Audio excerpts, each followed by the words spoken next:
ವೀಕ್ಷಕರ ನಮಸ್ಕಾರ. ಟೆರೆಸ್ ನಲ್ಲಿ ನಿಮ್ಗೆ ವರ್ಷ ಪೂರ್ತಿ ಹೂವು ಬಿಡುವಂತ ಒಂದು ಗಿಡ ಬೇಕಂತ ಹೇಳಿದ್ರೆ ಈ ಗಿಡನ ಹಾಕೋಬಹುದು. ಇದನ್ನ ಅಶೋಕ ಪುಷ್ಪ ಅಂತಾನೆ ಹೇಳ್ತಾರೆ, ಇಂಗ್ಲಿಷ್ ನಲ್ಲಿ ಇಕ್ಸೋರಾ ಅಂತ ಹೇಳ್ತಾರೆ.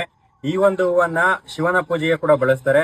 ಈ ಪೂರ್ತಿ ಹೂವನ್ನ ಈಗ ಏನು ಬಂಚ್ ಕಾಣ್ತಾ ಇದೆಯಲ್ವಾ, ಈ ಪೂರ್ತಿ ಹೂವನ್ನ ಕಟ್ ಮಾಡಿ ಶಿವನ ಪೂಜೆಗೆ ಬಳಸ್ತಾರೆ. ನೀವು ಇದನ್ನ ಕೇರ್ ಮಾಡೋದು ಹೇಗೆ ಅಂತ ಹೇಳೋದಾದ್ರೆ, ಚೆನ್ನಾಗಿ ನೀರು ಬಸ್ತೋಗುವಂತ ಒಂದು ಪ್ಲಾಂಟರ್ ಬಾಕ್ಸ್ ನಲ್ಲಿ ಹಾಕಬೇಕಾಗತ್ತೆ ಅಥವಾ ಪಾಟ್ ನಲ್ಲಿ ಹಾಕಬೇಕಾಗತ್ತೆ.